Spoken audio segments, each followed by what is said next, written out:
for another episode of Your Two Favorite Girls talking about your absolute favorite book of the year. I'm your host, Ashlyn, and I'm here with literally one of the most, I can't even begin to explain, but the most gorgeous girls on the planet in her brown. We're both wearing brown today. We're matching. Mm-hmm. So I just think that you like sent that over to me via ESP, but how are things on the home front, Miss Katie?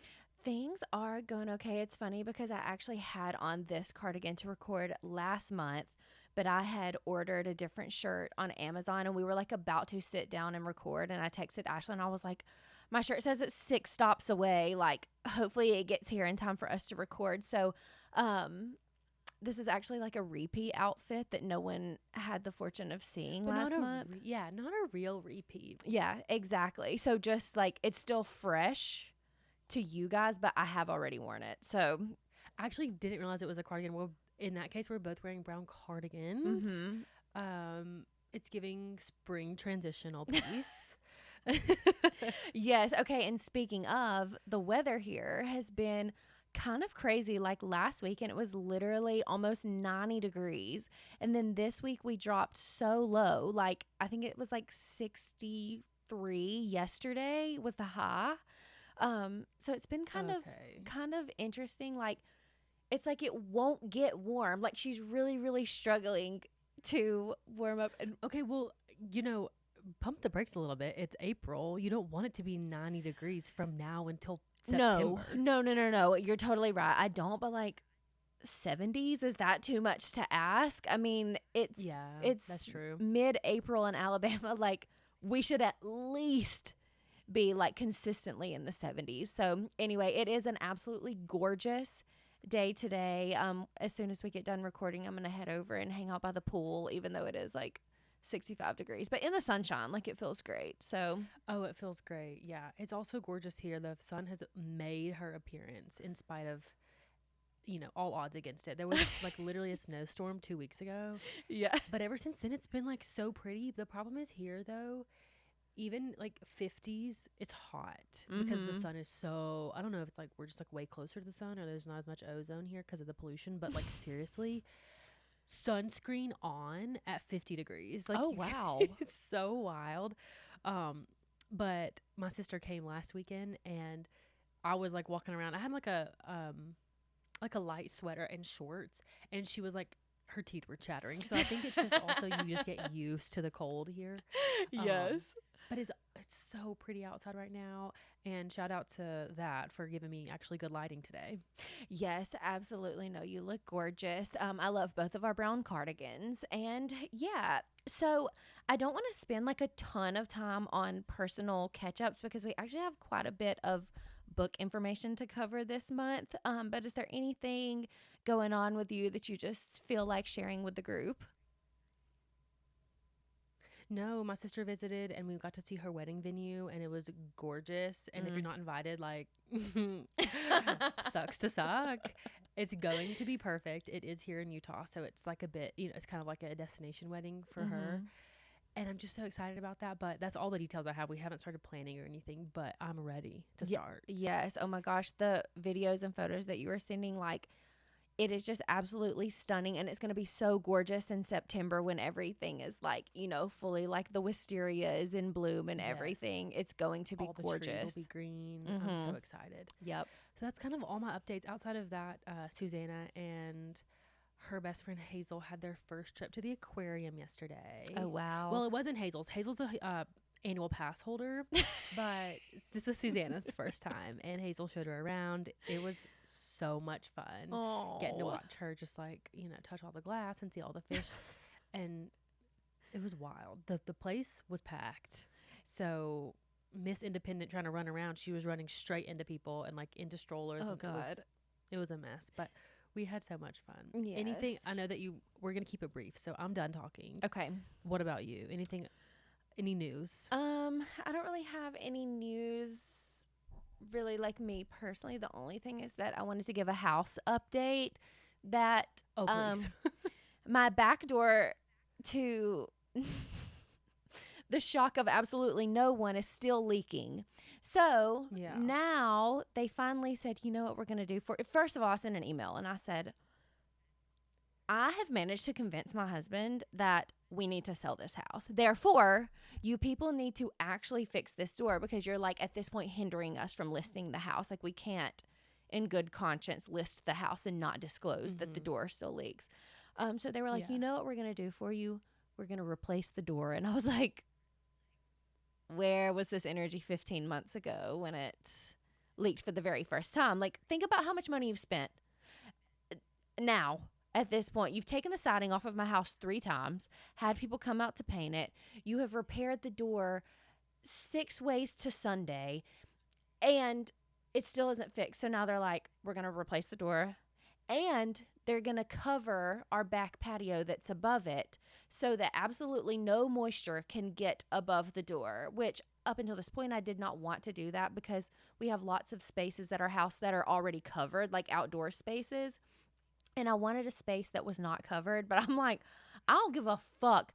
Cover it. I'm selling the house. You're going to add about $6,000 worth of value to my house by doing that I did not have to pay for. I don't care. Cover it. While they're at it, just have them throw some stairs from the thing down. To the Yes.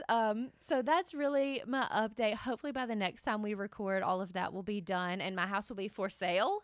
Not that I would recommend any people who are listening to this podcast purchase it. But like, I hate to say that because the house, best of luck. Yeah. The house actually like is fixed now. There won't be any issues after that. It's just like we have such a bad taste in our mouth about the house at this point. Yeah, it's like you have to sell it on principle. Exactly. And I also think that like if they came and replaced the door with no new like coverage, whatever it's called, covered patio area, it wouldn't fix the problem. Like there's water getting in somewhere. They don't these people have no critical thinking.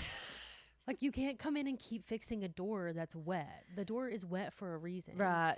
And which to be fair, they have like come and sprayed the whole side of your house a million times, but I think it's coming from the roof and they're just ignoring. Oh my God. Who the fuck knows? I do not care. Like as long as the door doesn't leak anymore and I can sell the house and get out of here and convince my husband that this is a good idea. I really don't care. Like may peace be with the next owners of this house. It certainly will not be with me. If I stay in this house, I like had a mental breakdown the other day. I told Hoyt, I was like, I can't be here anymore. Like it's giving me anxiety to be inside of this house. So based off of that alone, we will be moving. So look forward to hearing about that in future episodes. I cannot wait to see the new place that you guys get. Same.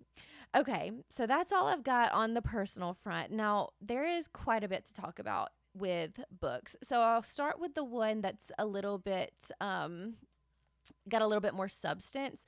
And that is that we shared a few months ago, I can't remember when, that Quicksilver was picked up by Netflix and is going to be made into, I can't remember if we said it was a series or a movie. But the author, Callie Hart, has shared who her, like, dream casting would be for this show or movie. I don't know. Okay.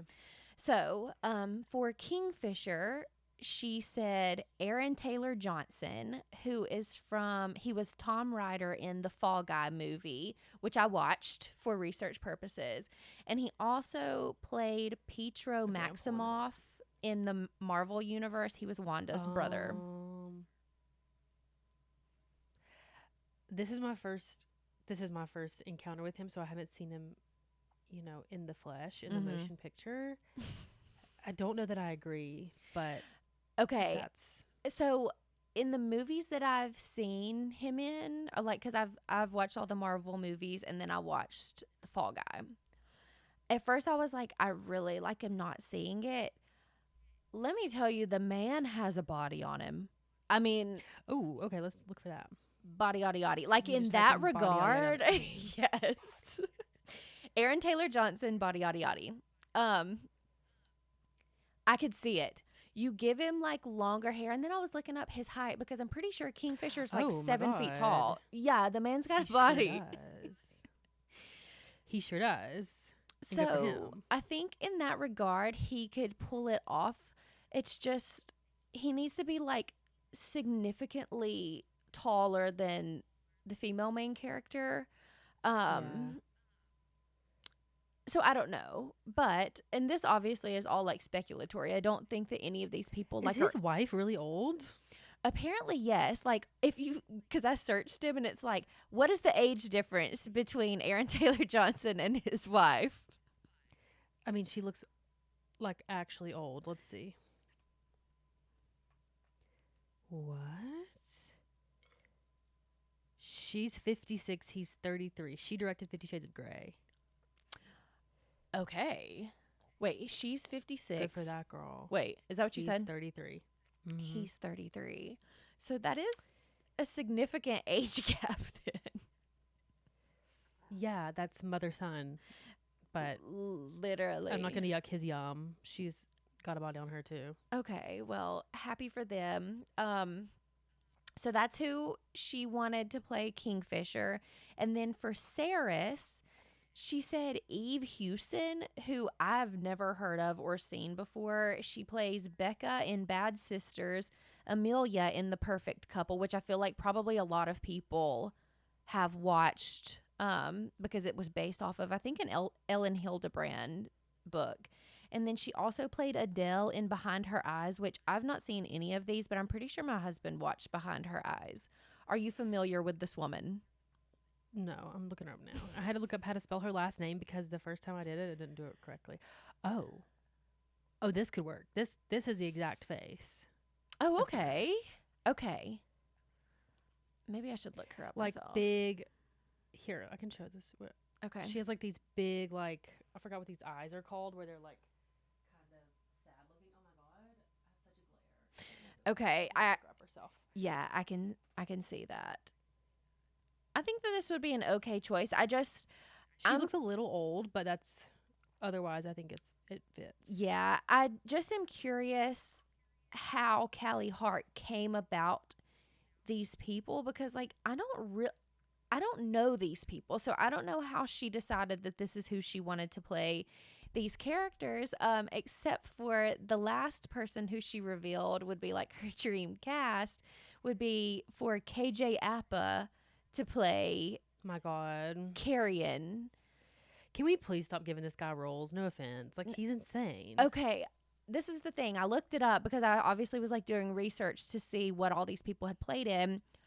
On his IMDb, I like couldn't find anything that I knew of besides Riverdale. And like to be fair, in its prime was everything. Like I feel like everyone watched Riverdale, and after like the first season, no one gave a fuck because the CW just like I don't know, the show. The CW. Yeah, the show went to shit after the first season. So yeah, I don't foresee that, especially because Carrion is the best character in the entire book. I don't know that I want to see KJ Appa in that role, starring as like one of my favorite characters of all time. Yeah, I'm not particularly interested in that, but I'm happy that she has like a dream cast. Maybe this will like help whoever's directing pick people based off of that. Yeah.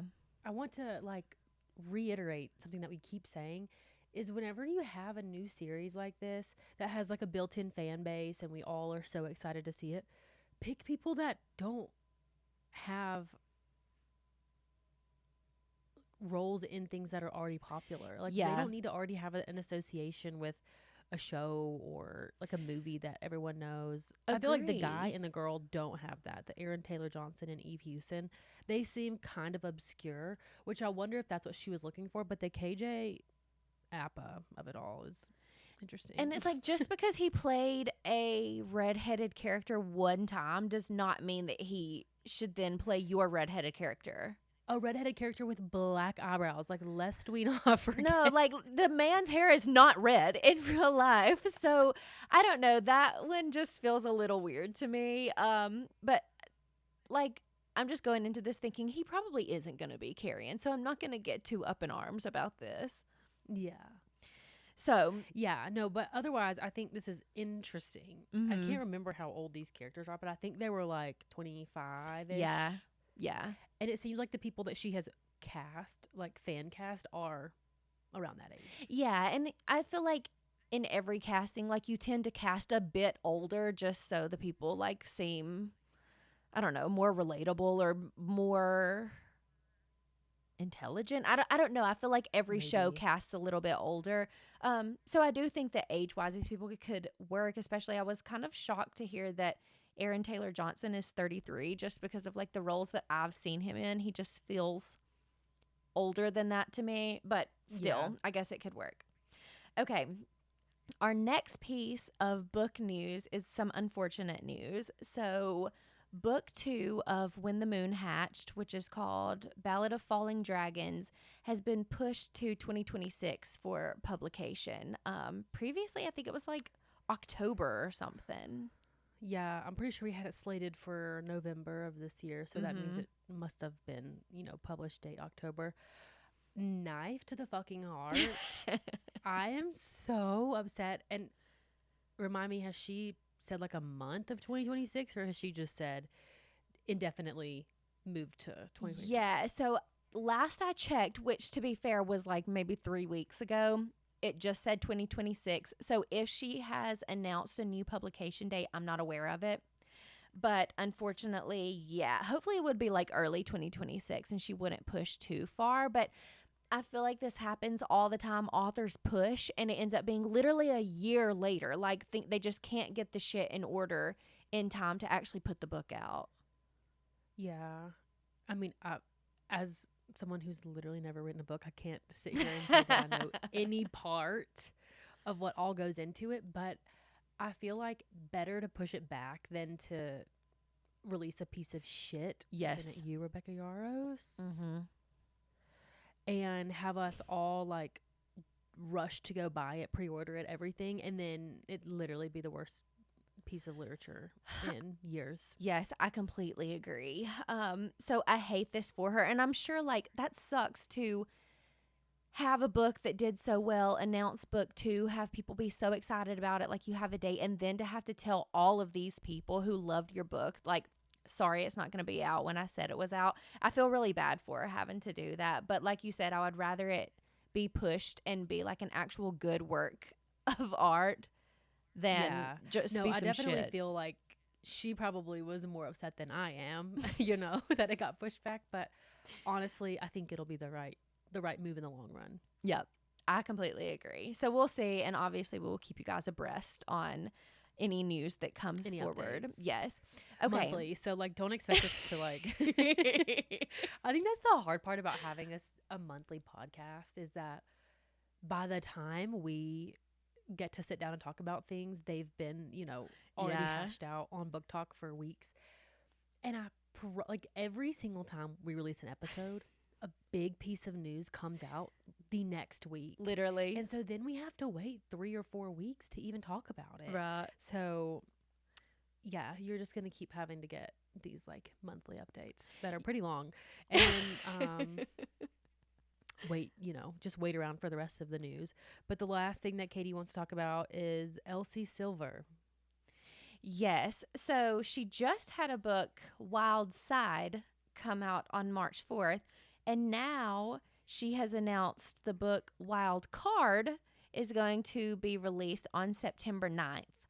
Now, to be fair, these are just little like smutty rom-com cowboy romance books. But 6 months is a really short amount of time between books, in my opinion. I'm assuming that this is a sequel to Wild Card. Wild Side. Okay. So Wild, they all start with Wild. I think Wild Eyes is the first one. Then Wild Love. Then Wild Side. And now Wild Card. But they are all the same characters, or? Think it's a series of standalones set in with the same like general group of people. That's what all of her other book series are. Okay, so like friend groups. Yeah, typically like brothers or family members or something like that. Is kind of how it tends to be. Then I presume that she just began writing this one, Wild Side, that came out in March, and just like wrote this kind of all together like as a big story, and then broke it up into 2 books, and then That's why Yeah. it's 6 months apart. Again, like you said, it's not like there's no world building like Right. probably in Wyoming. Literally. Um, I want to say her stuff. I actually read one of her other books from a different series of hers. And it was like the third book in the series that I had read. And I just found out in the third book that they're in Canada. So I was Uh, shocked. I didn't know that cowboys lived in Canada. Same. They're like, I think like an hour from like Edmonton, which is close to like Banff, like up just north of like Mm-hmm. Montana and all of that, which Mm-hmm. tracks for me, but like at the same time, not really. Like I don't foresee that kind of setting for Canada. I don't know why. Yeah, it's hard because it's not like, it doesn't seem deserty, but I've never been up there. So, I mean, I know Same. there's mountains and things, but like, I don't know. I feel like cowboys got to have like some dirt, Completely agree. some desert Completely background, agree. but I don't know. Like there needs to be definitely like tumbleweeds rolling around. Yeah, I don't know. exactly. I didn't make the rules. That's just how it goes. So Right. anyway, but that's the Elsie Silver news. Was there anything else Okay. book Happy for her related? fans. Yes, me too. Is there anything else book related that you feel obligated to share? No, nothing. Okay. I literally haven't read anything except for the books of the month for a year. So I'm not really, I don't have my finger on the pulse. Okay. Okay. Yep. Completely understand. I don't really have much to share except for I read The Invisible Life of Addie LaRue, my sister-in-law. We did like a buddy read with it. Let me tell you Mhm. guys, it took me 3 weeks to read this book. I seriously could not get through it. And The crazy part is like whenever you started, I felt like you had a good start. You were like, it's pretty good. I'm like mhm. picturing Blake Lively. It's super easy. It's like good. And then all of a sudden, 2 weeks later, you're not finished. I'm like, what's going on over Oh there? my God. Well, first of all, I did go out of town and also something else happened. I can't remember what that like threw off my reading a ton. Like I just didn't have time to read for a little while. So that definitely played a factor. You guys, I could not get through this. The thing is, it had a lot of flashbacks. And one thing about me and flashbacks, we do not G-haul. I fucking hate a flashback. And this was like flashbacks the entire book.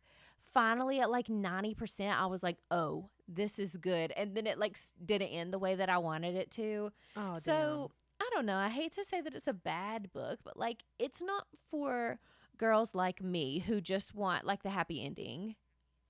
and speaking of books that are not for girls like you, I don't think we've talked about your take on Verity yet.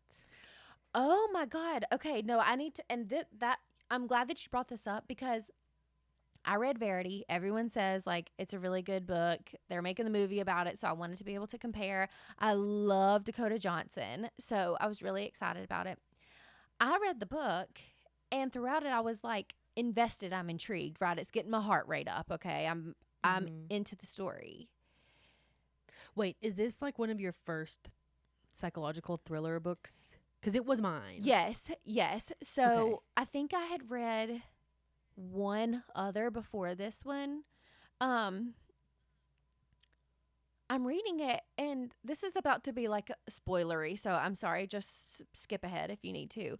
But basically, the twist at the end being that you don't know if this story that she's reading was real or fake.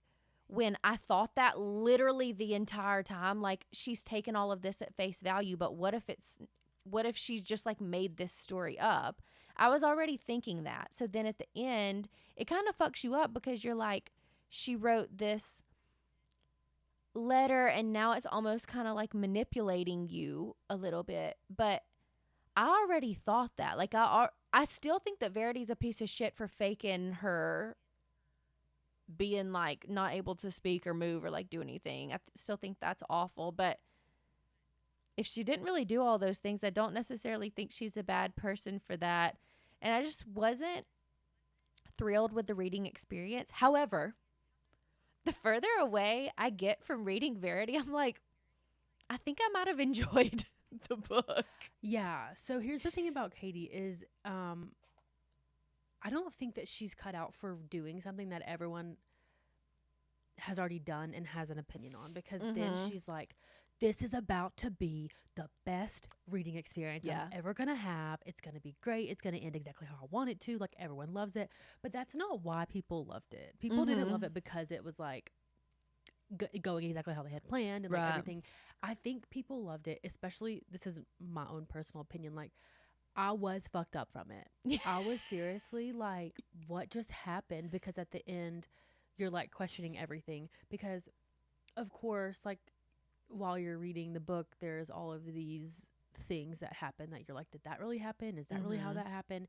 And then at the end, you're still left with, it's kind of your decision on whether or not Verity is the villain, which she 1000% is, by the way. But Yeah. it really leaves you with that, like, good luck figuring this one out. And I think a lot of people don't like, they like that. They don't get to have that in other reading experiences. And so that's why I liked it. But I think telling Katie to read this book because it's amazing, you read it in one sitting, you'll never put it down, blah, blah, blah. And then she gets to it and she's like, why haven't they left the house? Like, why are they still sitting in this my house? God. And like, why are they, like, you know, she's now dissecting it, thinking like, why do people like this? But I am glad that, like, now looking back, you enjoyed it. No, I did. And I completely forgot about the fact that the entire book, they are at the house literally the whole time. I think they go to McDonald's one time. And then other than that, they literally don't ever leave. I completely forgot about that. But yeah, and like the thing is, I'm going to watch the movie. Like I said, I love Dakota Johnson. So I will watch anything that she is a part of. Let's put a little bit of respect on Anne Hathaway's name right now because Agree. she's playing Verity. Are you kidding? Agree. It's actually set to come out May 2026 is whenever it's going to be released. Wait, really? Yeah, Anne Hathaway posted on Instagram like last week. I think it's May 20 something. Okay. Verity release date. I'm really, really excited about it. And I do love Anne Hathaway. May 15th, 2026. Okay, that's an easy date to remember. Well, I will certainly be watching it and reporting back. I'm also going to make my husband watch it. I don't know how he will feel about it just because I think that I'm someone who needs like full closure on a situation. I think he's even more so that way. Like, I don't think he's going to like having open interpretation about what the ending actually is, like what actually happened. So we will see. But yeah, the further I get away from the book, I'm like, that was good. That was a fun experience. And like, I was so stressed out reading the book the entire time, like not knowing. That's the fun part. Yes, exactly. So unfortunately, it was an enjoyable experience. I kind of still. Unfortunately, it was enjoyable. Can you listen to yourself? I can't, like, I don't want anybody to ever say that Katie Hoy is a Colleen Hoover stan. Like, I don't want that to be associated to that in any way, shape, or form. Yeah, so that's a tough place to be in because Verity is so good, but I haven't read any other Colleen Hoover. But if you tell someone that you read Verity, they're like, oh, you like Colleen Hoover. And I'm just like, no, I haven't read any of her other stuff, and I don't plan to. But that's not because I don't think that Colleen Hoover is good. I think that book was really well written. Yeah. I just, as we've previously discussed, like, I'm not interested in tragic love stories based in Pennsylvania. Like, I don't want anything to do with that. Agree. But you know, the Colleen Hoover girls are like ride or die, and so I think that they're there. Like, there's a reason they feel that way, and I think all of her books must be this good. But I almost like just want to read the Blake Lively book just so I could see the movie and like kind of understand. Same.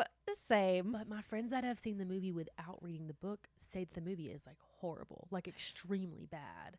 And so I don't know that it would be worth my time. No, and like, especially for someone like you who you're not reading all the time. It's not like you're reading 50 books a year and can afford to read, you know, something that's potentially not good. That's a huge waste of your time. Like, yeah. Well, the thing is, the book has to be good or else there wouldn't be a movie. 100%. But the movie being bad, I'm like, well, then it's not really worth all of that. Yeah, no, I agree. And like, as we've stated before, I don't want to read about domestic abuse. Like, I really don't care about stuff like that. If I'm reading romance, I want it to be like stupid. Happy. Yeah. Yeah. Not serious. Exactly. So anyway, but that's just me.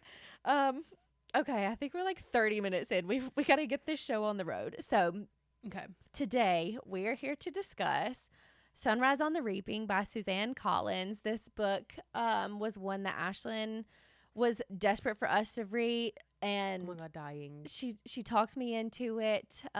So today we're here to discuss our thoughts and feelings about said book. So let's start with our author biography and our book synopsis. So I will read our author biography.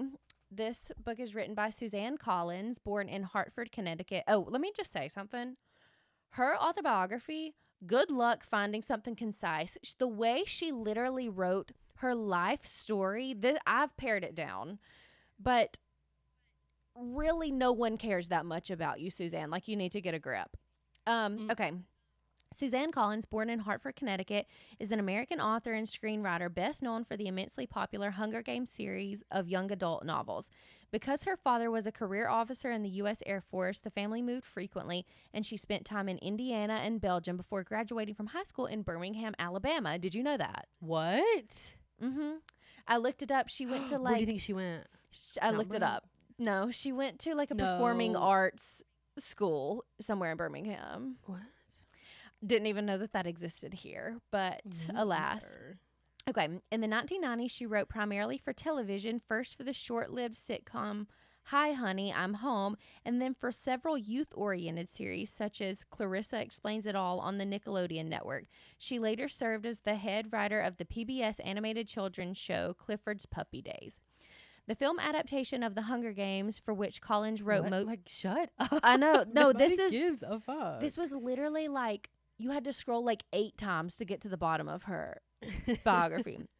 Hunger Games. Collins wrote much of the screenplay, enjoyed enormous commercial success upon its release in 2012. By that time, more than 30 million copies of the series were in print in the United States alone. The film version of The Ballad of Songbirds and Snakes was released in 2023. Okay. What a shock. It sounds like it's the Alabama School of Fine Arts where she went or something like that. Mm-hmm. Never heard of that. Same. And that's crazy.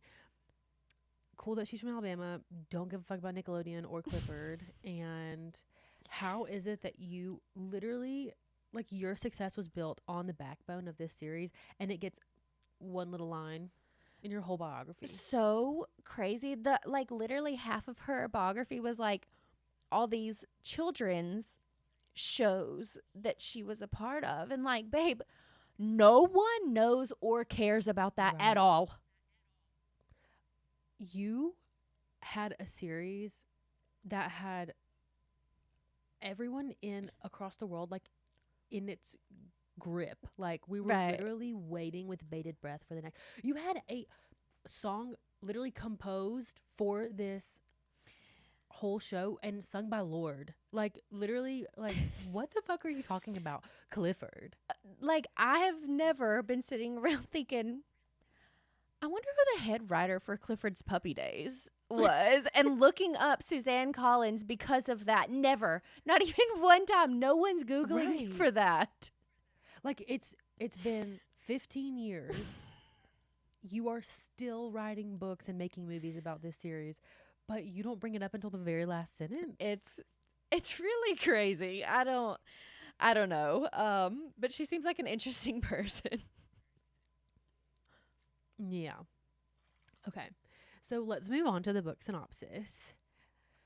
And if you're listening from home, everyone's listening from home. If you're watching on YouTube, I'm sorry. I keep like muting my mic to cough. I have a little bit of a URI. So if I sound nasally, that's why. Okay. So the book synopsis says, when you've been set up to lose everything you love, what is there left to fight for? As the day dawns on the 50th annual Hunger Games, fear grips the districts of Pan Am. This year, in honor of the Quarter Quell, twice as many tributes will be taken from their homes. Back in District 12, Hamish Abernathy is trying not to think too hard about his chances. All he cares about is making it through the day and being with the girl he loves. When Hamish's name is called, he can feel all his dreams break. He's torn from his family and his love, shuttled to the capital with the 3 other District 12 tributes, a young friend who's nearly a sister to him, a compulsive odds maker, and the most stuck-up girl in town. As the games begin, Hamish understands he's been set up to fail. But there's something in him that wants to fight, and have that fight reverberate far beyond the deadly arena. Okay. And scene. Yeah, no, I'm giving her a full pass on the like telling us that he gets reaped, because we already know that, given the fact that this is kind of like a prequel type situation. So Yeah. I think that's great. I mean, I have absolutely no notes for her in this. Yeah, I think that the synopsis was good. Like, you're not gonna pick up this book if you don't know that Hamish goes to, Right. to the Hunger Games. Like, we all know him as the victor. Right. But I wanted to get your opinion on the book. I mean, we can just move into like our overall thoughts Okay. and like general stuff. But like your opinion of that, like, because I felt very secure knowing that he's gonna live the whole time. Right. But it was the only ounce of security I had, was that like, okay, Hamish is gonna live. I don't know what, for better or for worse, at what cost, but at least he lives. Yes. So I thought the exact same thing, and like I wrote this somewhere. I don't know if it's in this portion, but somewhere I said like the thing that sucks about these books is that you know that quite literally every single other tribute dies. So you know that all these characters that you're coming to know and love are going to die. Like, and I think maybe it's a little bit easier to read about them in that regard, because like you know it's coming, you just don't necessarily know when or how. But knowing that Hamish was going to come out the victor was nice, and like also he's going to survive past this point. So like when he's in like Plutarch's house and Snow like threatens him and is like, you're never gonna survive this, like I'll make sure that you die, like you obviously know that that's not actually the case. And he lives on even, 20, 25 years into the future beyond that. So I found a lot of comfort in that. The thing about this book is that at the beginning, I'm like, okay, so you've got a poor boy. He's raised by just his mom. He has a sibling. He goes outside of the district, like, fences to do some illegal stuff. Like, he's not really supposed to be doing that. And he's got this, like, person back at home that he really likes. And then they go to the reaping and his name doesn't get called. But then by happenstance, he still ends up going into the Hunger Games. And I'm like, I think I've seen this film before. Well, I had that written down to like get your thoughts on that, because I remember she texted me in the middle of the like book and was like, is this the same story? Is this Play About Us? Like, what? This is the exact same book. And I'm like, no, it isn't. It's very different. But the thing is, the plot is the same because it is the Hunger Games. So right, of course, exactly. Exactly. Like, there's not so many differences, but I do wish they just like called his name in earnest so that there wasn't this big Agree. Like, you don't, like, we actually know that he goes into the Hunger Games. You don't need to have this like facade that potentially, he makes it through. But my tune started to change whenever they're at like the training and the alliances start to form. I was like, okay, now. Yes, I wrote that down. Like, that's like really the biggest difference.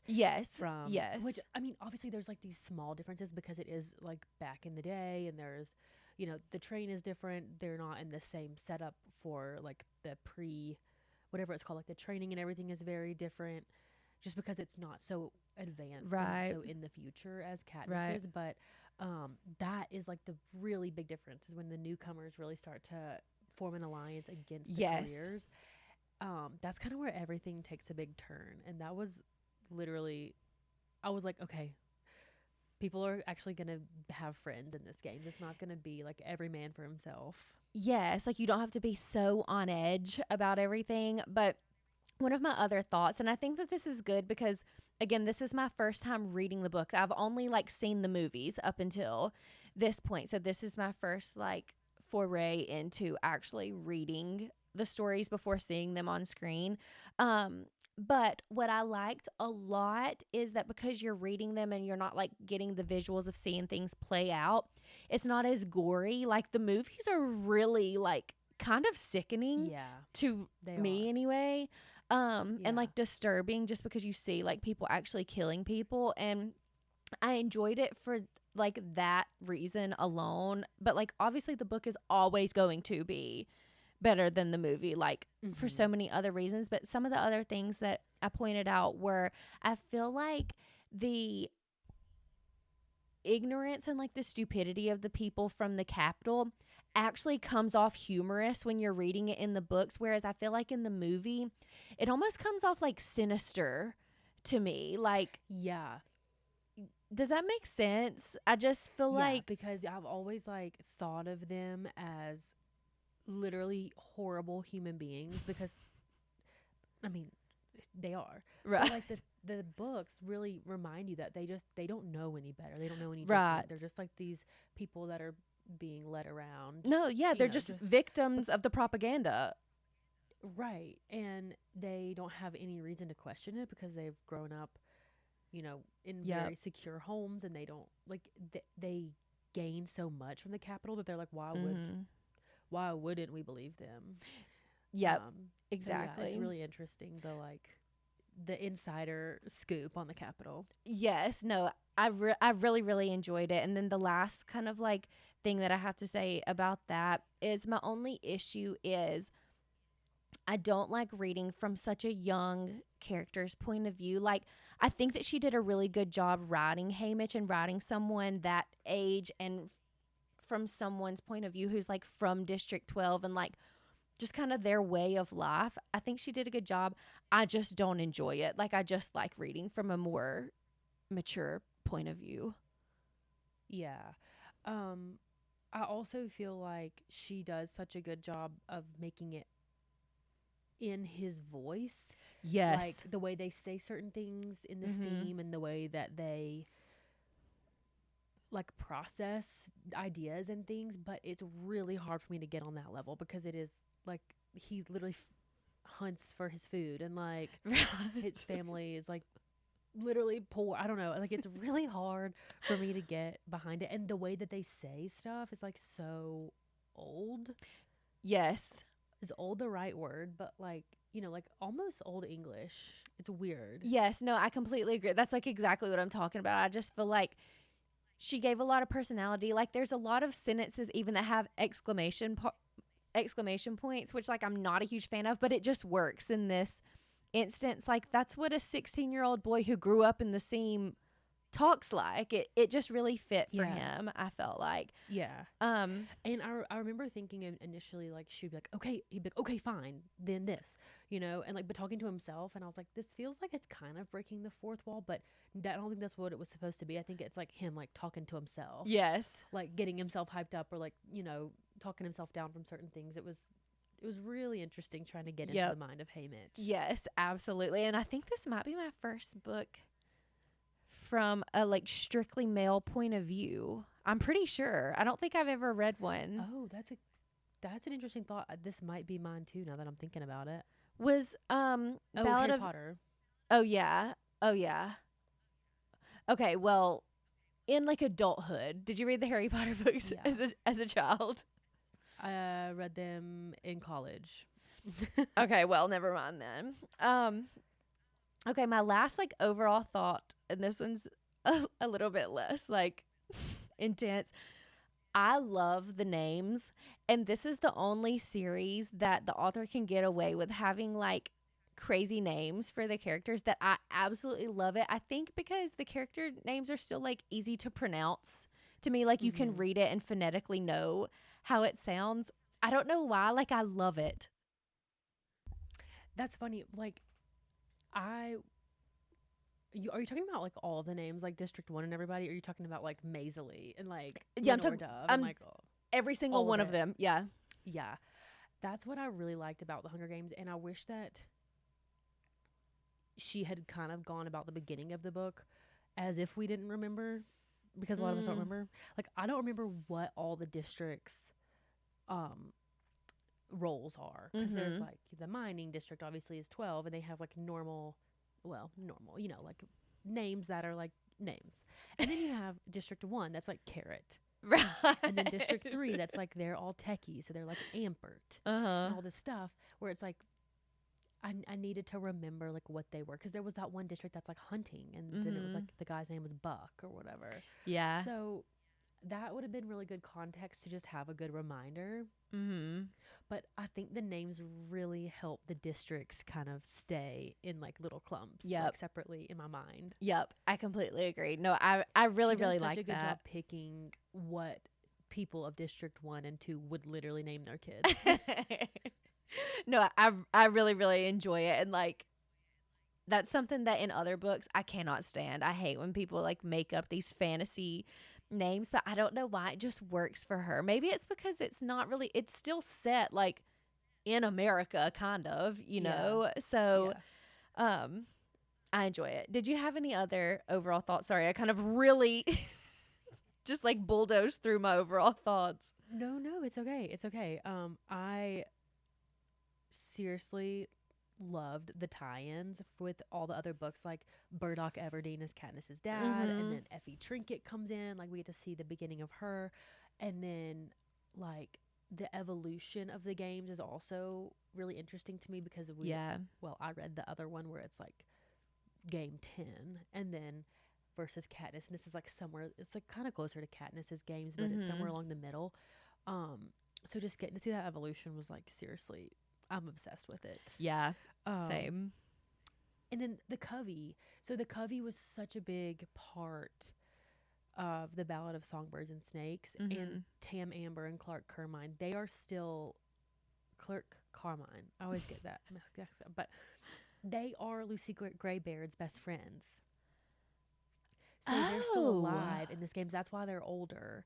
And I think the thought is that Lenore Dove is Lucy Gray's daughter, because Lenore Dove's mom died in childbirth.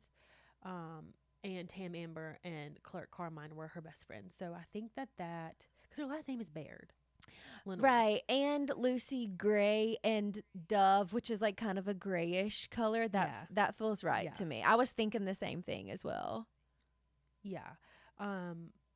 It's interesting because, like, is she also Snow's daughter? Like, I don't know. I think it kind of, which we can get into that later, but yeah. So I think that's probably how a lot of the OG Hunger Games readers feel, is like just having the context of all the previous all the characters that will eventually play a role in Katniss's Hunger Games, and then also getting the flashbacks to like Snow and Lucy Gray and all that. Yes. Yeah, absolutely. I loved it. Okay, so should we dive into our character lineup?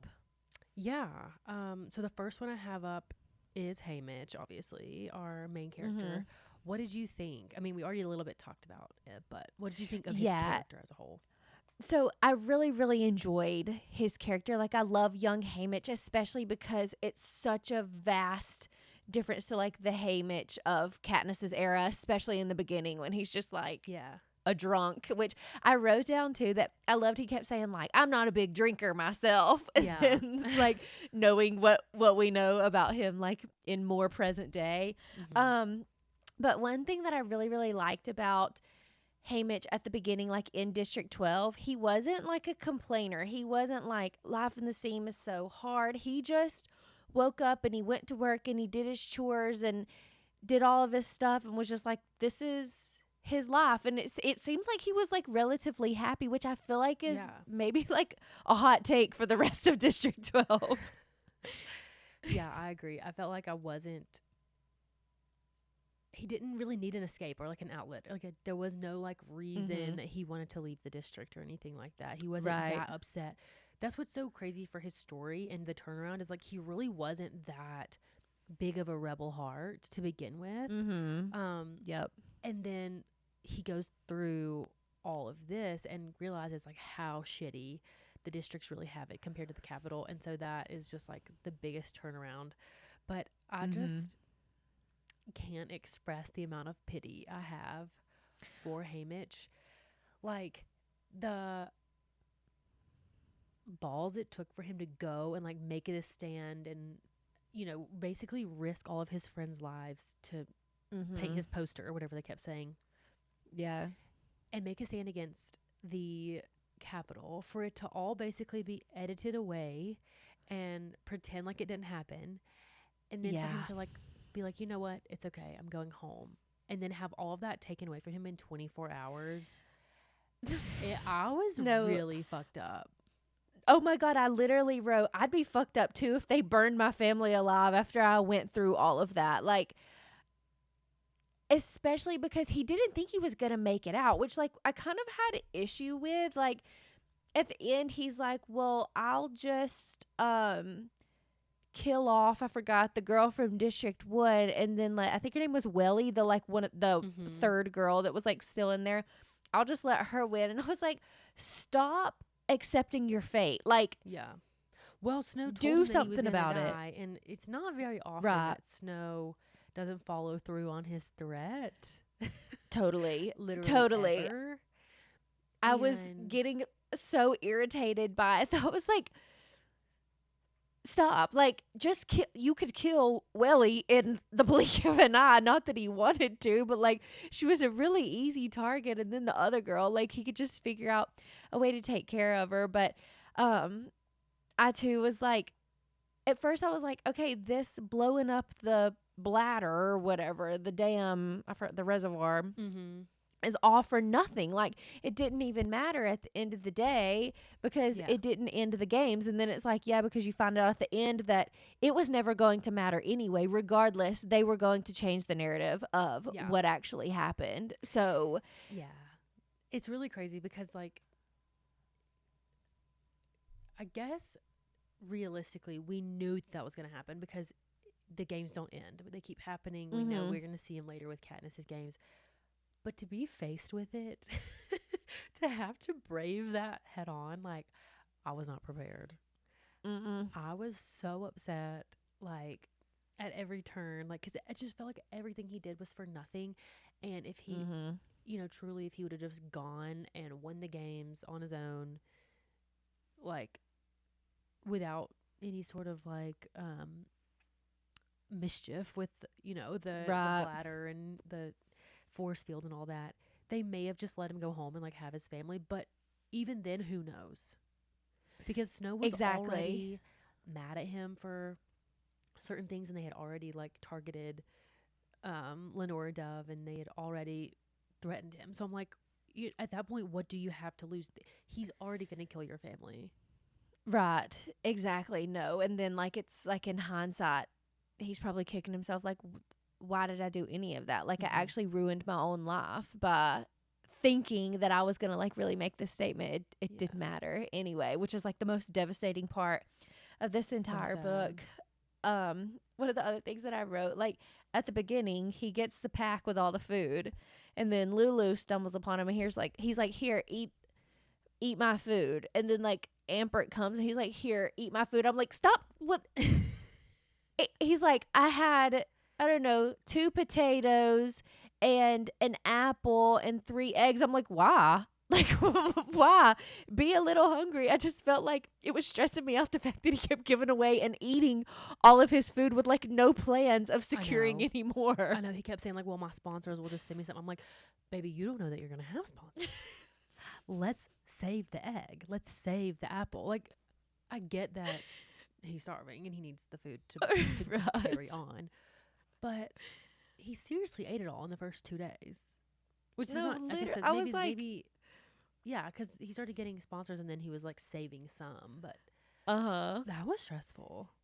He just, like, started eating it, and I was like, there's still 28 of you alive. Like, what are you doing? You need to save some of this food. But I did think it was really funny when he's like, I had to feed Lulu because trying to keep her away from, like, eating all the other places food is, like, a distract. Like, I can't carry on doing anything else because I'm just having to babysit her the entire time.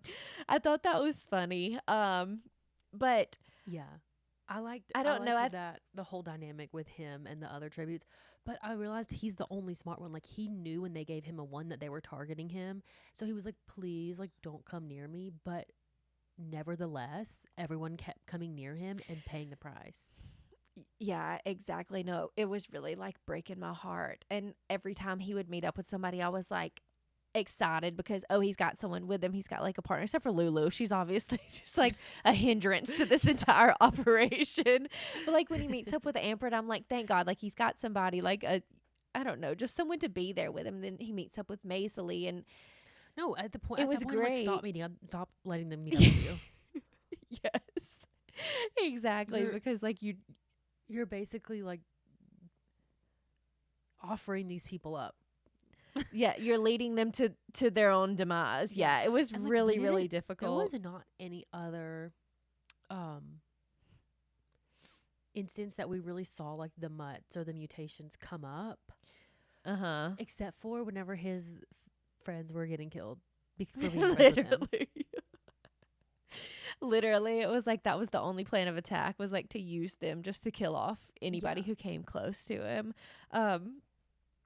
But the last thing that I wrote about Haymitch is I think my heart literally fell outside of my body when they're at the funeral at the end and he sees Marilee and like thinks that it's Maisily. Oh my god. I'm gonna get teary eyed thinking about it. Like the whole thing with Maisily, I couldn't handle it. And I had seen that this book was heartbreaking. I was not prepared for how like emotionally damaging it would be, particularly in regards to her.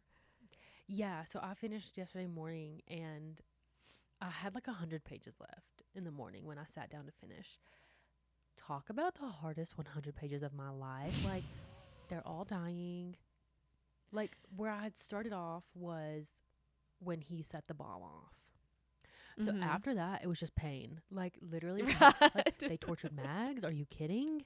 Then they, like, stick this thing in him. That, like, then I think, oh, maybe he's going to be controlled forever. Then he makes him ride back with the other dead tributes. And then he gets home, and everybody's on fire. And then he feeds Lenore Dove her poison. God. And then the part whenever he thought the twin was her, I was like, okay, just nail me in my coffin. Like, I can't literally keep doing this. It was so hard. And it was like hurting so bad when he kept saying like he dreams of feeding Lenore Dove the gumdrop just like night after night. It's terrible. It was really hard. I just walked into the kitchen because I had just woken up. I decided I'm going to finish this book while Susanna naps. And I had not eaten or drank maybe some water. But I was like, okay, well, now I have to go make breakfast, like in this state. And I walk into the kitchen and my eyes are, I'm just like sobbing. And my Jake is like, are you okay? What happened? I'm like, my book was so sad. He's like, okay, I can't do this. Yesterday we saw a few of Hoyt's friends and I was like, I just read the Hunger Games book, and of course like people can relate to that, normally our books like nobody knows. But they were like, oh, how was it? And I was like, really sad, really depressing. Like I literally had like a depressive episode afterward. Thank God I finished at like 9:30 p.m. and just like went straight to bed, because I would not have been able to do what you did and like go on and function throughout my day, like after I had just gone through that experience. I don't know how you did it. Yeah, it was rough. It was definitely rough. Okay, so now we can move on to Lenore Dove, since we've kind of touched on her. Yeah, I did want to get your thoughts on, like, is this Snow's daughter? I don't know. And the thought, for whatever reason, had not ever entered my mind. I don't know how. I watched the Ballad of Songbirds and Snakes movie, did not read the book. So I don't know what the actual, like, theory is on where she goes at the end. You just are kind of left with the fact that they're in the woods, and I think he thinks he shoots her, and then he can't find her after that. So it's just kind of a cliffhanger. Like, you don't know where she is or what actually happens to her. Because of that, and I have that reference. Is that like pretty much exactly what happens in the book? Yeah, well, in the book it happens like they lead him out to the woods to see what he'll do. And she realizes that he's going to kill her, because he wants to get back to the capital. So then she lures him out into the woods, and it's like this whole thing where it's like, will she kill him or will he kill her? And you realize that he's like willing to sacrifice her to go back to the capital. So, and it wasn't really made totally clear, but like the guy, I forgot his name, that gets hung. That was his friend Sam or something. Okay. He's the guy that the song came from, the Hanging Tree song, because he was framed for killing those 3 people. But the reason he was framed for that is because Snow sent the Jabberjay back to the Capitol, like recording his Right. words. So then that's when like he's like, okay, I'm going to sacrifice my friend to get back to the Capitol, because if I do that, they'll realize that I'm like loyal. So Yeah. then Lucy Gray and the Covey realize that that's what happened. I don't know if they realize that it's with the Jabberjay or what, but they know that he's behind it and that he does nothing to stop it. So then it's like this whole, like, basically trap for Snow to see if they can figure out if he would sacrifice her. And he would, turns out. Okay. Yeah. Okay. So that's what So I think the reason, like, the Covey and Lenore don't talk about the tribute that won, because they're trying to, like, basically keep her hidden from the Capitol. Okay, gotcha. That makes sense. I thought that Lenore Dove was Lucy Gray's daughter, but I never one time had the thought of who her dad would be. I don't know. I think maybe I was thinking like she went on to have this like secret life after the fact. And maybe she did, because there was like some other family, I think it was like the McCoys or something in the town that were like, that like watched over Lenore Dove. And so it's like assumed that maybe one of their family members were like her dad, but I just didn't know. Like, I was like, if I'm to assume that this is Lucy Gray's daughter, I'm also to assume that it Snows. But it seems like that's absolutely not really the consensus. Okay, gotcha. I guess I just never had the thought, but I mean, I like that. I don't know if the math adds up for that, because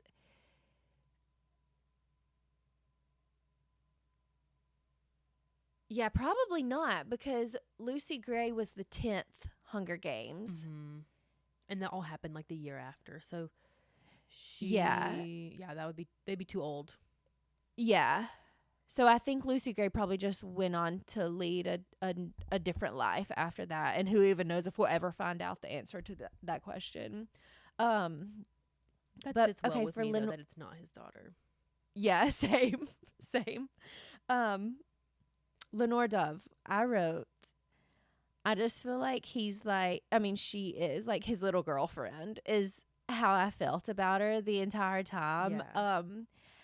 I wasn't necessarily bothered by her death. I was more bothered by the fact that it impacted him so much. Like, Yeah.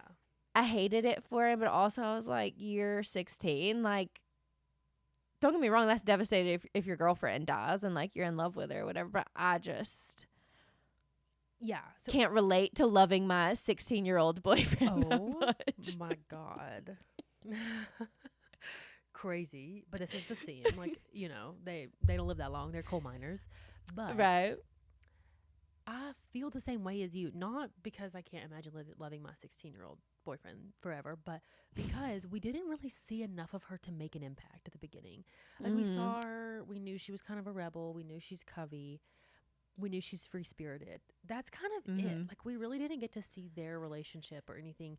And, like, not that I really wanted to, but I think that would have made a bigger impact on me emotionally. Not that I wasn't sad enough for Haymitch, but like when they had her like locked up and she called him, I was like, oh, nice, he gets to talk to her. I mean, I knew she was going to let out, but I didn't like care. No, I felt the exact same way, and I think I completely agree with you. Like, it just wasn't set up enough at the beginning. Like, he talks about her so much and how he loves her and like she's his girl and all this stuff. But I didn't, because we didn't necessarily see that play out. Like, I just don't feel attached to her, and I also just feel like she really just gives like horse girl energy to me, and like I can't relate to that in any way, shape, or form. So yeah. Okay, we're not gonna slander her. May she rest in peace. She's a free spirit. She is. I just love the she Cubby definitely so was. much. Like, they couldn't do anything that would like make me mad. But like, the crazy part to me was the way that in all the deaths, whenever Haymitch returned, the whole town is just like, "Yep, this is what happens." Like this is what happens. People just die because of the Capitol. Like, no one was like mad at Haymitch. No one was like mad at the Capitol. They were like, "Yep, we have to bury him, move on." I'm like, "What the fuck?" Yeah. I Yeah, felt like nobody no one's was deaths were done justice. completely agree. And like I know people are sad or whatever, but they just like have accepted it, and that's just like not going to work for me. Yeah. Like I don't know, especially after he won the Hunger Games and he goes home and his family's being burned alive and they're like, what can you do? Like, I know. Yeah. Where's the outrage? Where is the right. fucking outrage? If I was Hamish, I'd be like, why aren't you people madder? Mm-hmm. Oh yeah, 100%, especially after what all he had just gone through. It was completely unjust. Totally. Okay, the next person that I have written down is Maisie, who was such a breath of fresh air from the Seam characters, or District 12 in general characters, Mm-hmm. 'cause she wasn't in the Seam. Right. But how did you feel about her? I am obsessed Yeah. with her. She is such a fucking cunt. Like, oh my God, so easy to hate, but the absolute best. Like, the fact that she just like gets on the train and slaps Drusilla in the face, like, and then immediately starts a fight with that girl from District 1. Yeah. Like, she Doesn't doesn't give a fuck. No. And she is an icon.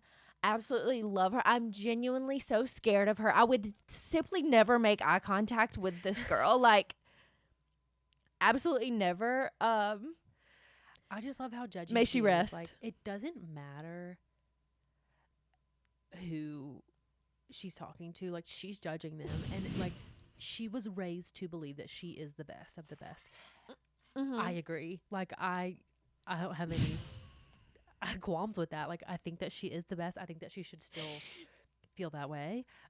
It was Agreed. cracking me up how she was, like, always roasting people's outfits and like their like choice of color. And at the end there was like one point where Hamish, I think she'd already passed away, but Hamish had like seen something and said like matchy matchy. I died because I'm like, she just rubbed off on Same. everybody because she's such a fucking light. Like, she was so funny and like mean, but you could tell she cared about people. Yes. Oh my God. And her being a twin, like, knife through the heart. I when she had didn't to leave her even think twin. about it.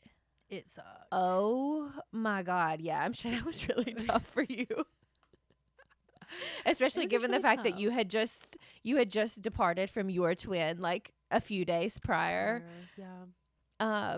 Which I know was really difficult for you. So I'm sorry you had to go through that. That's okay. Thank you for thinking of me. Okay, and then another part where like they're gonna go try to do the alliances, and Hamish is like, basically like, you can't go over to District 9. Like, we're trying to get them to like us. Yeah. So like you and absolutely totally can't be in charge of that. backfires because she's the one that gets them to align with them because she does the sunflower Mhm. necklaces. Like, fuck off. Fuck off, Hamish. Like, you know that I she's am literally paramount. Yes, I am so obsessed with her. Like, I could not love her anymore. And she's just like the kind of girl that you want to be friends with. Like, you absolutely never want to make an enemy of. Like, I would seriously be kissing her ass to get her to like me no matter what. Like, I would lay down my life for her to like me. Me too, and it wouldn't work because she's way better than me. She's way cooler, funnier, prettier, like everything than me. I love her. Her eating the single bite of bacon with the fork and a knife was sending me. And then we were like, they're in the games, and he's like, "Oh no, you don't have any cutlery." She's like, "Yes, I do." She's like, I made First one. thing I made when Thank I found you. a wire was cutlery. No, I love her and her death. Like, I sent you a Snapchat. I was seriously not okay. Like, literally sobbing in tears when she died. It was the worst thing that has ever happened to me. And like, that's the worst part. Like, you know it's coming. You know that Yeah. she's gonna die. But you still can't Yet emotionally prepare. Exactly. And like, you also cannot stop yourself from becoming so attached to people like her. Yeah. She's the best. She was. Okay, so moving on to the other alliances in District 12 girls, we have Wyatt. Yeah, I really enjoyed his character. I loved the odd stuff. Like, I think that's sick to be able to just like compute stuff like that Yeah. in your head. It made me so upset that he died immediately. Like, didn't even get a freaking chance protecting A robot. Lulu. Like, no offense. Let her go. Like, all she's going to do is come up to Hamish and ruin his day. Like, why are you saving her? Abandon her. I agree. Save yourself. No, I agree. And like, what almost made it worse is the fact that like leading up to this, he's saying like, the odds are really stacked against me. Like, my family is probably betting on my downfall. And I was like, they really need to put like some more respect on his name. Like, no, they really didn't, because he was one of the first to go. Yeah. It really, really, really upset me. But I also think that you could see it coming, because leading up to this, you could see Hamish getting more attached to Macely and like not really as much to Wyatt, and him not being as much a part of this as everyone else. So you could kind of see it coming, but it still hurt nevertheless. It still hurt really badly. I wish he had more of a chance. Like, I wish he would have been at least able to kill one of the District 1s or 2s, the Right. careers. Yes. Yeah, that's pretty much it. I didn't really have much else to say. I was just like, Same. I was just so sad about him dying first, and then like to find out his dad killed himself whenever the casket came home. Oh, I was so mad. really, really, really brutal. Yeah. Just God, this book had hardly any happy moments. I know. It was Okay, so tough. this feels rude to combine them together, but I did not put Lulu and Luella separately because I feel like they are still one and the same. Same. I put Luella / fake Luella. Yeah. So what were your thoughts on the real Luella and her plotline? The real Luella was such a sweetie angel girl. Mm. I could not believe she died like that. Like, when it happened, I was like, oh, fuck, I forgot this is the Hunger Games. Like, it's going to be tragic the whole way through. But that was, like, one of the first really, really, like, emotional things. Obviously, that guy dying at the reaping was sad. But this was, like, different. No, I agree. Especially because he, like, called her his sweetheart. And, like, she was really just sweet and pure. And, like, it kind of just reminds you that these are children. They're literal just kids going out here and dying, and like she didn't even make it into the Hunger Games. It really was like gutting. Yeah. And the fact that that became part of the propaganda as well, like no one knew that she had actually died, and then now this other like random girl from District 11 just gets thrown into the mix, and now she has to die too. Like, that's just another person that's to kind of go in her stead. It was really, really tough. In her steed. Is that not the correct phrase? Is it not stead? Is that not where instead comes from?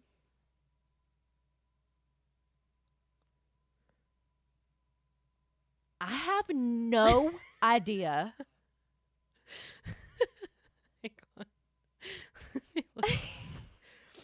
Not this turning into an English lesson.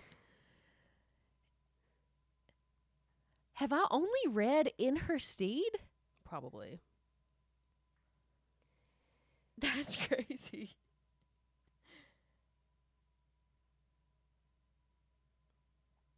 Yes, instead is the shortened version of In Her Stead. Oh my God. I did not realize that I've only... No, because no one says it anymore because it's just now instead. But like the way that you used it is correct. Is it? Yeah, because they had to go instead of her, so they went in her stead. Okay. The way you use it is correct. It's just the way you pronounce it was wrong because you've only read it because no one says it anymore. But Okay. anyway, I just That's crazy. The more you know. The more you know. So back to Luella. Like, she was the perfect martyr, though. Like, I know it's sad. Mm-hmm. It was like everything. Like, but this was like the point where he's like, "Fuck Snow. Fuck the Capitol. I'm gonna make a scene. I'm taking her up there." And at least the other districts maybe not like, the districts that were watching, but at least all of their tributes saw him do that and were like, okay, yeah, you made him own this. And it kind of like, I think it kind of like uplifted people's spirits or like boosted morale. Yeah. Because then they were like, okay, how do we beat the games? Like, how do we get out of this forever? Yeah. And so it feels like at least Luella died for something. Yeah, I completely agree. There was something I was about to say. Oh, it was all really just a shit show, at least for District 12, leading up to that point anyway. Like, with the outfits and the chariot and everything, like, I think that was truly like the turning point for Haymitch. Even like before that, because leading up to it, I would have been so fucking mad if I didn't have an outfit, which not that I think he cared that much about the outfit, but just the fact that they were like, okay, throw this shit on. Yeah. Yes. And then go in. Your chariot is like, I think, a piece of shit. It's too small. The horse is like unhappy. I would have been pissed too. So I think that it was highly warranted. But again, it just all comes back to like, they didn't show that to anybody. Nobody knew, like I'm sure that in time he probably ended up telling, or maybe this happened in the book. Did he tell Luella's family that she wasn't real? So he saw the McCoys and wanted to ask them, like, he saw them at the burial and wanted to ask them about it and like talk to them about it, but he just like couldn't. But it never like, okay. It says at the end that he tells his story to like Katniss, and so I don't know if he has like told his story to anybody else or like told the McCoys, but okay, yeah, it's never confirmed that they know. Okay, it's just really, really sad, but.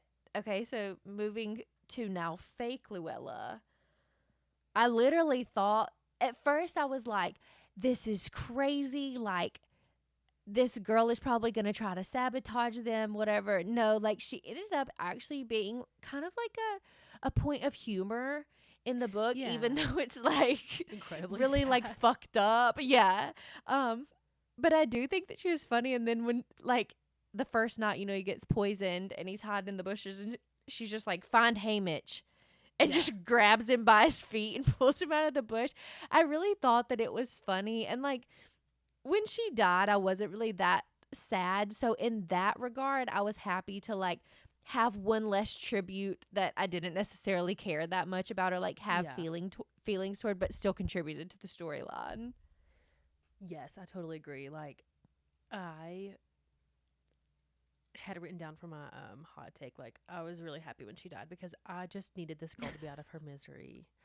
Like, but maybe it's not a hot take. Maybe a lot of people feel that way because she was literally suffering from the point that they pulled her into the games until she died. Yeah. But like, I agree. Like she ended up being funny and like this point of comedic relief where, I mean, I never would have expected that she'd been able to do that. Yeah. And the snake thing was hilarious. I just like, I think she added a lot to the story. I completely agree. The snake thing, I completely forgot about the snake thing. But one thing that I had written down was when they're in Plutarch's house and like she has a snake and she loses it. I, at this point in time, had not put two and two together that he like is still in the later Hunger Games books. I just thought he was like another random character that you meet. Yeah. And so I had written down like, I swear to God, if this snake ends up killing him, like it just like bites him in his sleep or something, at some point I'm gonna be so upset. That obviously like didn't come to fruition. Yeah. But I forgot that he like is like, I convinced Lulu to like continue walking with me by telling her that we're going to go find her snake. Like, how did she become attached to that of all things? I don't know. And like, that's one thing that I wish we would have found out was like, who is inhabiting this Lulu body? Yes. Because maybe she like, because she's from District 11. I think they're farmers, but I don't 100% remember. Yeah. But maybe she has like a lot of outdoor animals and things. Like maybe she just likes animals and has a snake. I don't know. Yeah. It was really weird, but I thought it was funny. Yeah. I loved the snake of it all. But yeah, that's pretty much all I Yeah. had for them. But speaking of Plutarch, we can talk about him next if you wanted. Okay. Yeah. I thought it was incredibly fun seeing his whole inception, which it's weird that you don't remember him now. Yeah, I think I just didn't remember his name. Like I remember now. Like once The picture of the yes, guy. yes. Yeah. Once I looked him up, I remembered. But I am really excited to see his younger character, like whenever Mhm. they make the movie, because they're making Yeah. this into a movie as well. But I really, really, really enjoyed the just like dynamic that he brought to the story. Like I thought it was funny at the beginning when they're like after the reaping and he's like, if you'll like give me some fake reaction so that I can get some footage of this, like I'll let you have a moment with Hamish. Like I thought that was funny, and Yeah. that was like one of the first parts where I was like, wait, the Capitol people are like actually just dumb. It's not that they're like so evil and everything, they're just stupid. But like I thought that was funny, and then like I really enjoyed getting to go to his house and him helping Hamish and like all of that. I still just don't understand how he's under the radar like this entire time. Like no one has found out about his like secret, being part of the rebellion or whatever. Because he puts on such a facade and he doesn't get too entangled in it. Like that was another thing in Yeah. the Hunger Games actual like initial series is like you still don't know because he's not a game maker until the quarter quell, so Catching Fire. So he doesn't even come up until Catching Fire, and you still don't know if you trust him because he's so ingrained in capital propaganda and like game making and everything, and like he's the reason why Katniss and Peeta had to go back into the games. So they're like, why the fuck would we trust this guy? Like, fuck this guy. And Yeah. so I think he just does like a really good job of being incognito and like Yeah. playing the role of capital, like I don't know what it would be, like pet. Like he just wants, Minion. Yeah. minion. Like he just wants Snow to be happy is what it looks like on the outside. And you could tell in the scene where Plutarch knows that Haymitch drank the milk, but then he's like, "Oh no, we're out of milk!" Like and runs away. Like I think he plays on the dumb aspect of it pretty well. Yeah, I completely agree with that. I can totally see that, especially because he kind of like placates Drusilla, like when they're in District 12, and he's like, like you look beautiful and all of this stuff. I really, really, really enjoyed having him as part of the story. Like, and that obviously plays out in in the later books as well. Okay, so next up we've got Beatty and Ampert. Beatty was another one that I did not remember having been part of things How? until I realized when Literally? I realized when I was reading this, I probably have not seen the later Hunger Games movies since they came out. I've Okay. watched the original Hunger Games movie like We 1,000 should have done times. that. We should have had you do that for homework Yeah. and watch them before reading this. Yeah, 100%, because a lot of this stuff would have made a lot more sense to me. There were some of them like Effie, I remembered, of course, like she's an icon. How Oh, could yeah, I you have can't forget her. forgotten? Yeah. But some of the others, it was really it was quite a surprise to me to find out that they were already a part of the story. Yeah. So, okay, Beatty / Ampert, they're grouped together. So, what were your thoughts? Yeah, I grouped them together because I didn't really have enough to say about either of them alone, but I feel like they really made a big difference in the story itself because without them, there wouldn't have been a plan to overthrow the games or to like sabotage the games. Right. These two literally mean the world to me. Mainly because I read the other books. And so like I know Beatty's, eventual, like I know his evolution and like eventually he's always like this. He's always helpful. He's always trying to take down the Capitol. Even before these games, like that's the whole reason Ampert is in there is because he has been trying to make a stand for so long. So I'm like very partial to Beatty, and just the fact they stole his little 12-year-old son and threw him in the games to make him watch him die. But not only that, like made him participate, made him be the mentor, made him basically help dress them and just like be a part of all of it. That really hurt.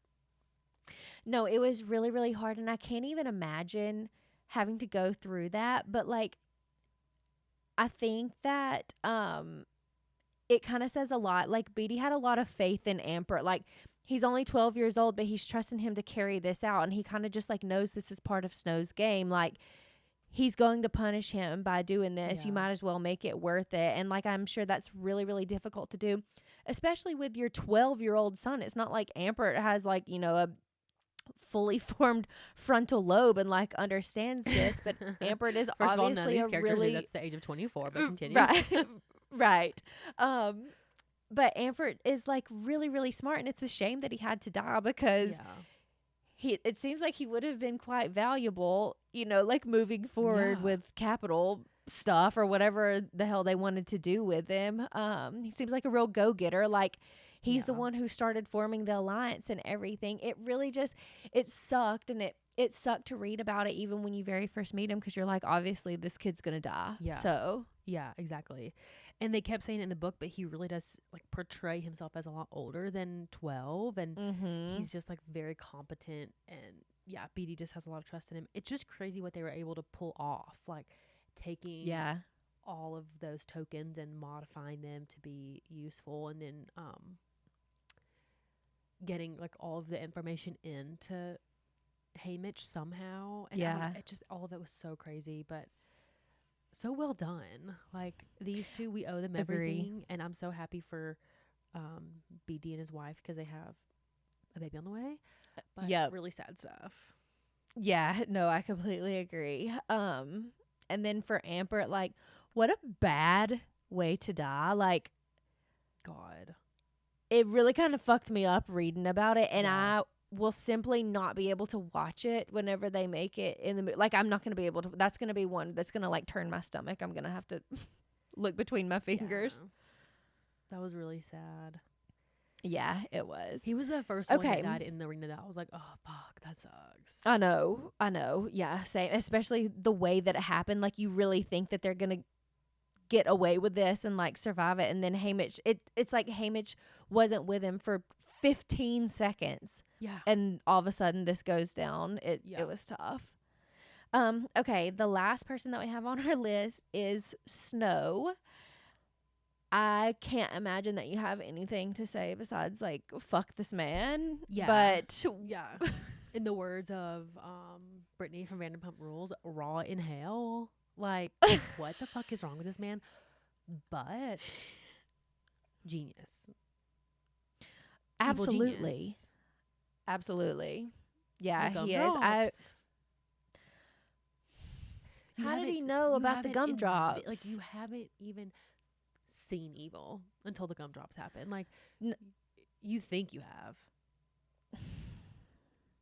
He really is a piece of shit. And like, watching The Ballad of Songbirds and Snakes was tough because it's the main character, but you already know that you hate this person. Yeah. And so it was kind of like it was kind of difficult to like go into this like rooting for him, which I think that's probably why they give you Lucy Gray, because you need somebody to like root for in the story. But yeah, it was tough. I feel vindicated knowing that 25 years after this, the man finally dies. But like, it wasn't soon enough. Too, that this is like the beginning of that poison issue where he's like coughing up the blood.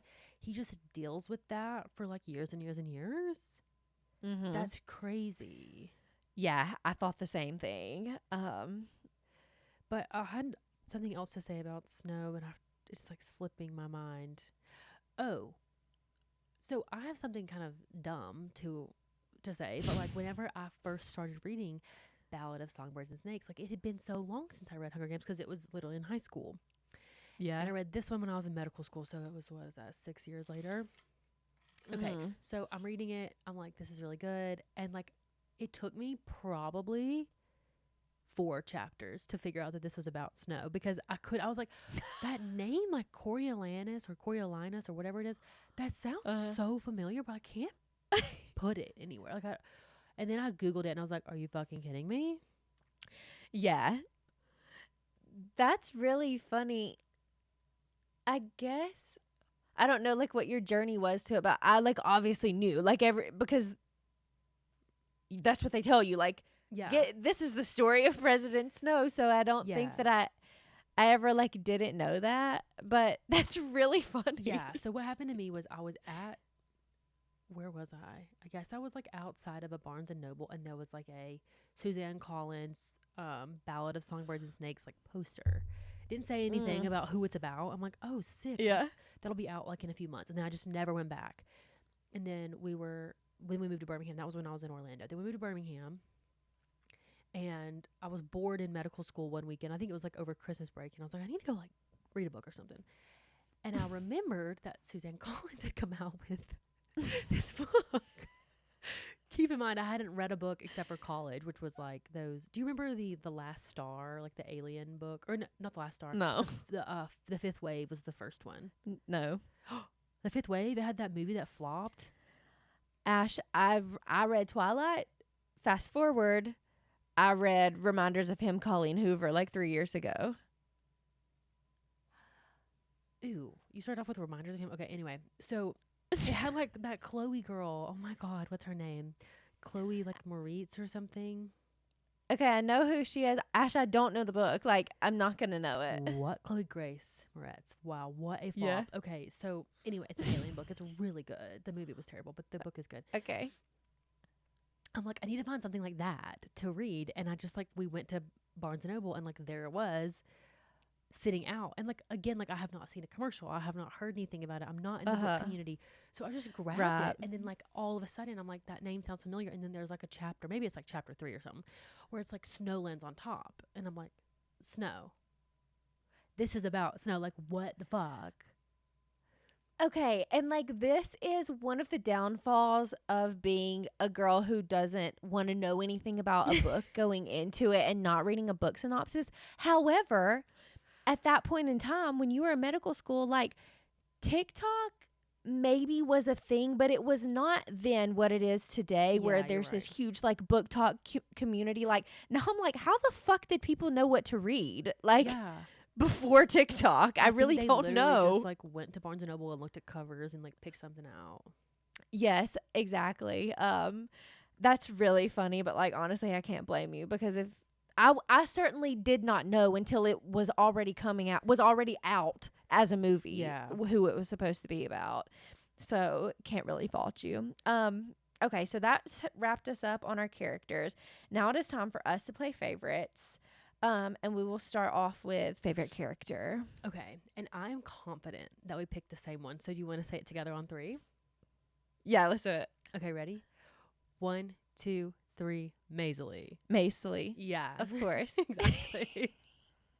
And like it's not close. There was No. no one else in contention with her. She is just the absolute best. And I don't have anything more to say about her. I No, I don't love either. her. No, seriously, she's like the best part of this whole book.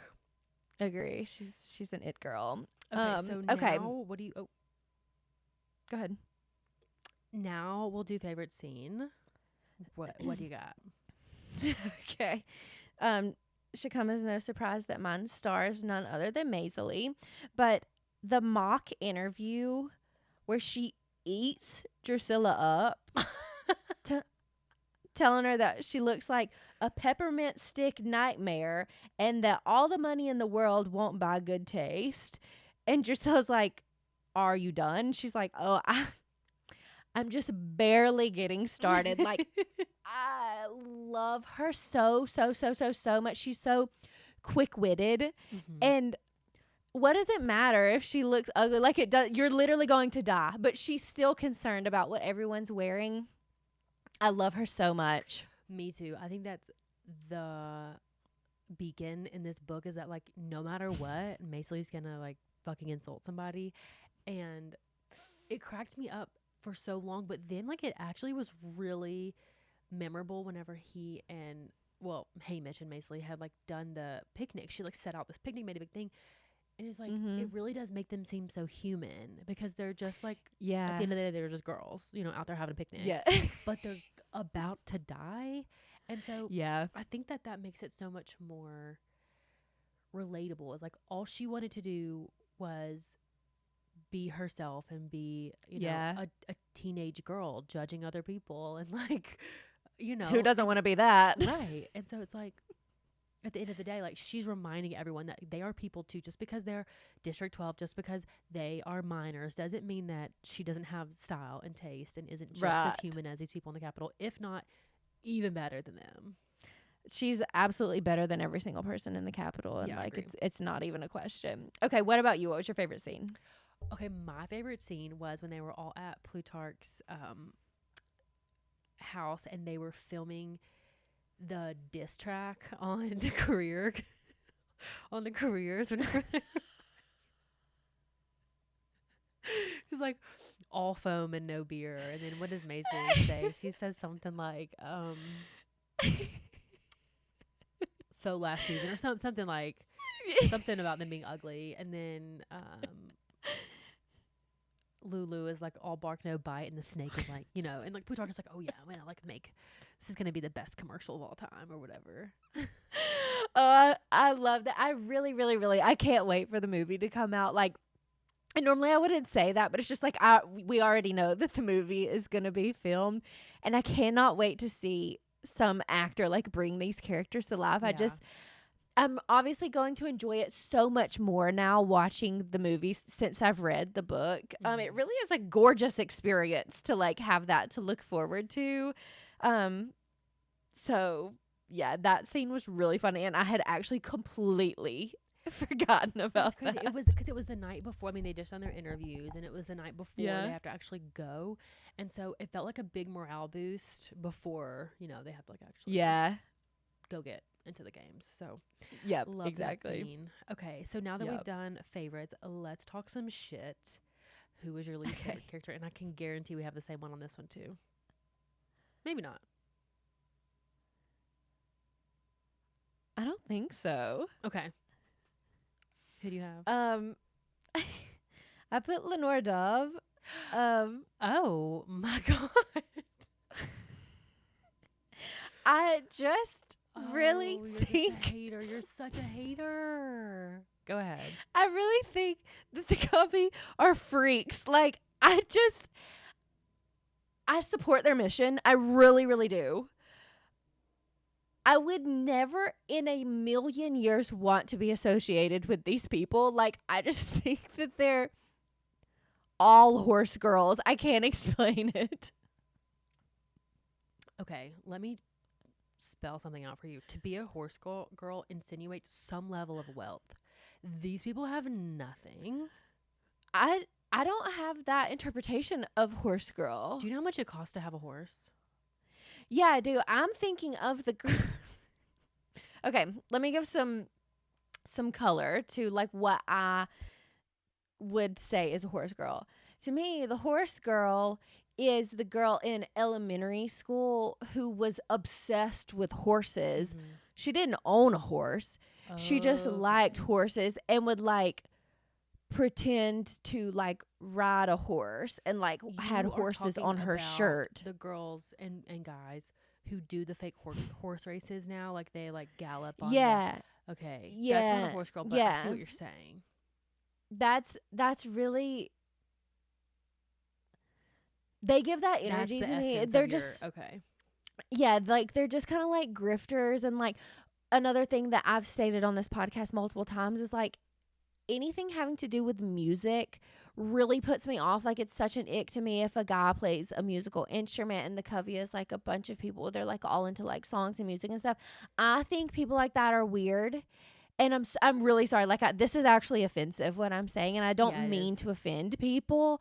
I think that it's amazing if you have the talent to play an instrument. Like I don't know how to play an instrument, so Clearly. you're so yeah. far superior to me, like in that regard. You have to understand that, I f- whenever we're being haters, it's coming from a place of such ignorance that like you can't take us seriously. So like, trust us, we know that Right. we ain't that. We're not Right, shit either, like- but Yes, I know that this is an unpopular opinion. Like, I just really don't like when people play music, and so God.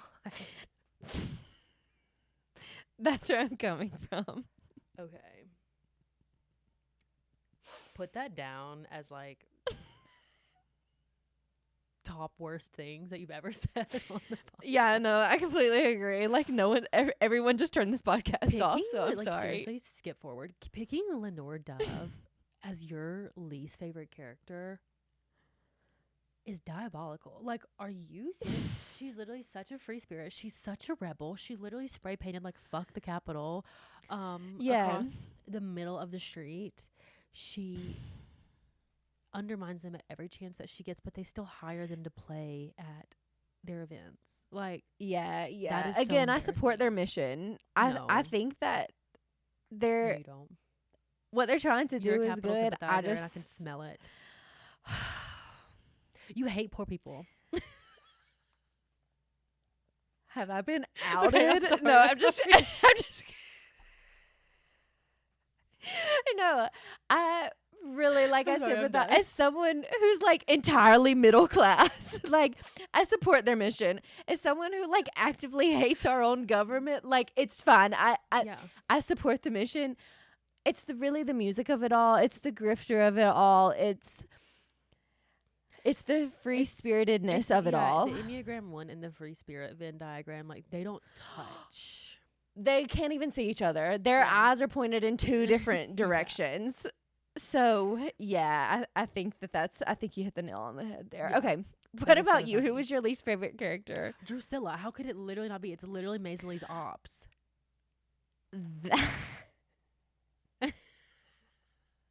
She literally takes her shoe and beats up Maisley on the train. And then justice was served. She got back together with her ratty ass toad licking husband at the end of the book. They reconciled. That is karma. I completely agree. No, like, you're so right for that. Yeah, You're so no. right. I'm aware. I'm totally aware. But yeah. So now let's move on to least favorite scene. I'm sure there were tons of Okay. contenders. Yeah, no, there were a lot, especially for someone who's like easily grossed out. So for me, Amber's death in a Yeah. gross sense.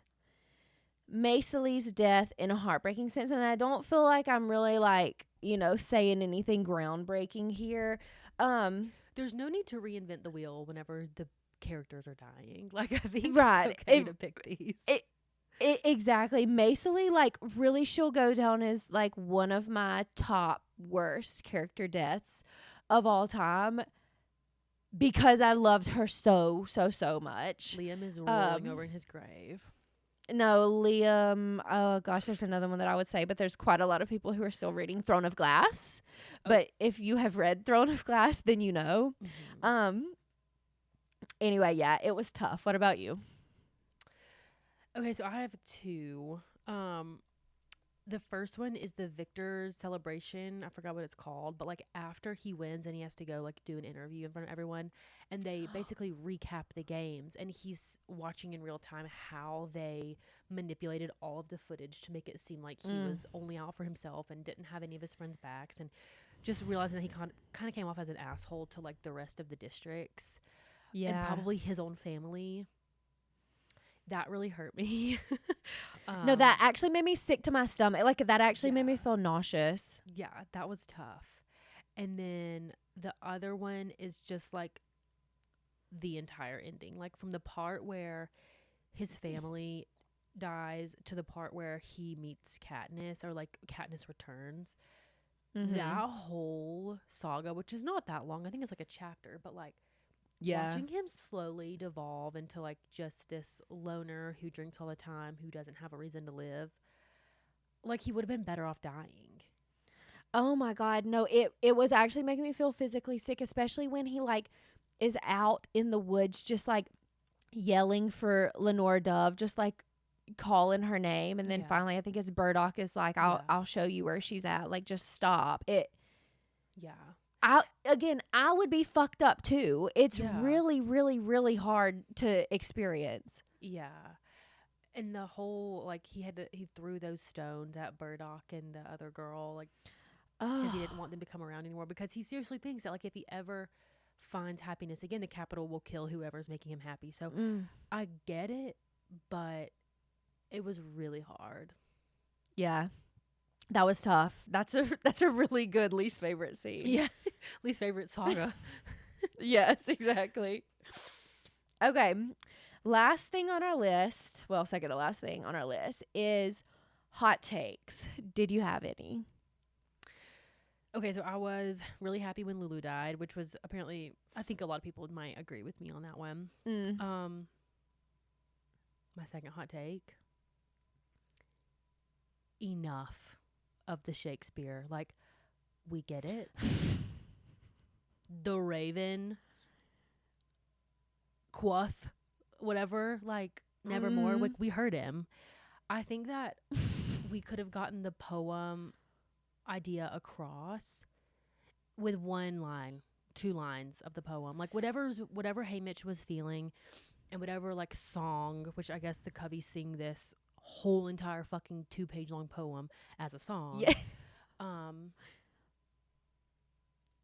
I get it. Like, Mm-hmm. we didn't need stanzas. We just need, like, if you had a feeling that reminded you of this one line in the song, like, put that line in there. But, like, having so many poems in italics throughout the book, like, literally killed me.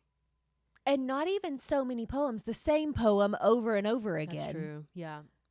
And it was like, It is Shakespearean, so it's like, I don't even really know what I'm reading. Like, the words are not clear. Mm-hmm. It was different whenever it was like, are you coming to the tree where the guy's hanging? Like, now you're using words that, like, literally don't exist anymore. Right. Right. Yeah. No, I hated it. And at the end of the book, I actually just didn't read it because I'm like, I've already read the poem 6 other times. And in high school 8 times. Like, we got it. Exactly. Yeah. Isn't it like Edgar Allan Poe or whatever it is? It like is Edgar Allan Poe. Yeah. Like, we got it. We all know. Is it the Raven? Is that what it is? I think it's called the Raven. Yeah. Okay. Yeah. Didn't like it then. Don't like it now. I completely agree. My hot take. This might be a hot take, but going back to the very beginning, I enjoyed this book immensely, reading it and like being part of the world, whatever. I don't know that this book was necessary. I don't know that I was dying to have Haymitch's story. And I think that the way she got away with the Ballad of Songbirds and Snakes is because you're now reading from like the villain's point of view, and also you're reading about the games. Like, while you still see the games and like you have Lucy Gray and everything, you're seeing it from the perspective of someone from the Capitol who is involved in like the game making and all of that side of it. So you get to have that different point of view. This, to me, it is the same. Like, it's another Hunger Games, another tribute, all of the people involved die. You go through all of the same thing. I just don't know that it was like necessary to have this.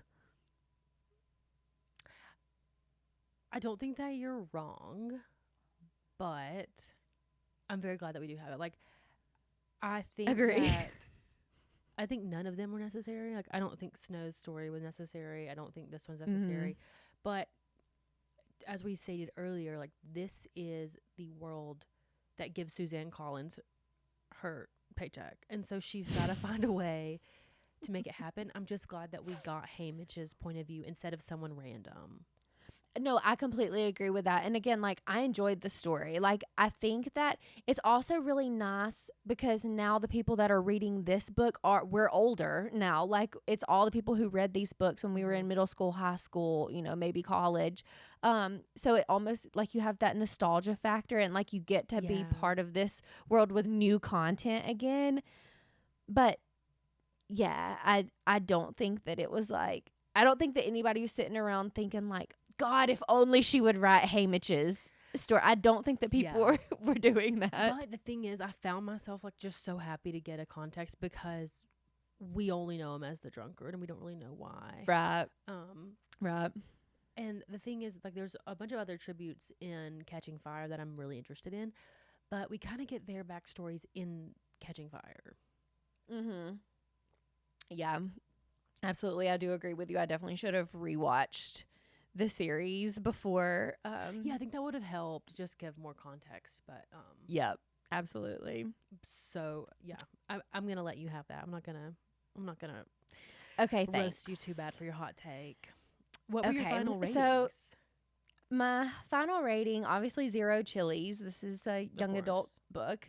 And then I gave it 4.5 stars. Like, I really think that it was great. I feel extremely satisfied with this being my first and last foray into Suzanne's books, into the Hunger Games world.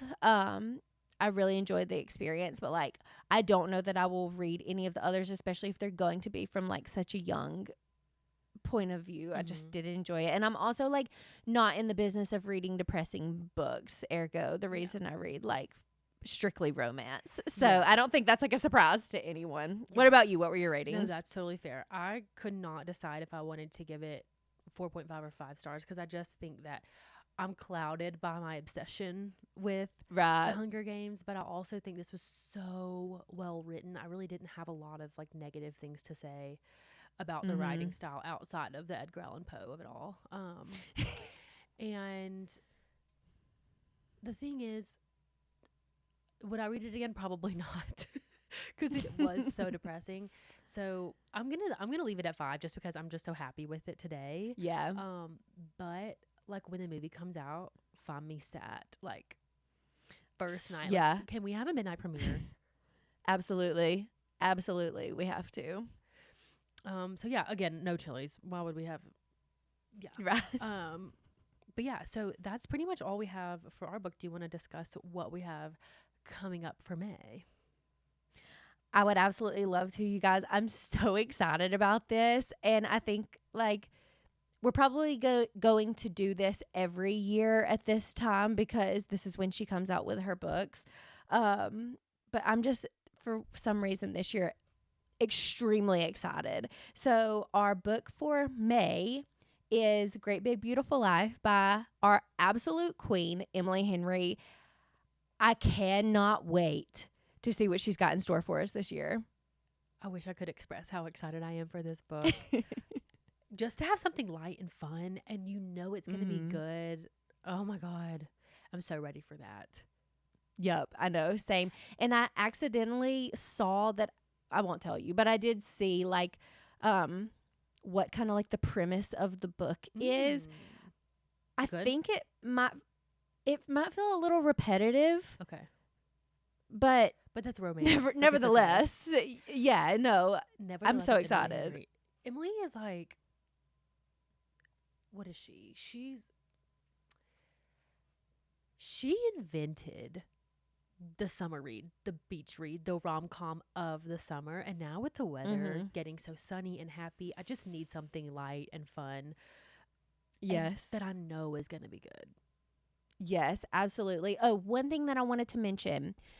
This episode that we're listening to now comes out April 15th.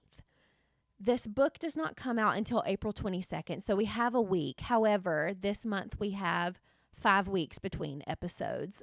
So we will still have 4 weeks to read the book, but just so everyone knows, if you're listening to this between the dates of April 15th and April 22nd, the book is not out yet. So you will have to wait just a week, but just hopefully bit, it'll be worth it. You can get by. Yep, absolutely. It'll be worth it. So with that, I believe we have wrapped up for the month of April. Yes, thank you guys so much for tuning into The Club, the book club podcast that hopefully won't put you to sleep. We are available anywhere you get podcasts, so Spotify, Apple. If you get podcasts anywhere else, then what are you doing? We also have YouTube, so please subscribe to our YouTube channel. Give this video a thumbs up. We'd love to see you over there. If you have any recommendations for books for the rest of the year, you can shoot us a DM on Instagram, or you can leave a comment on YouTube. And then we also have email available if anyone uses that. It's theclubgirls@gmail.com. Yep, absolutely. All right, guys. Well, we will see you next month. Bye.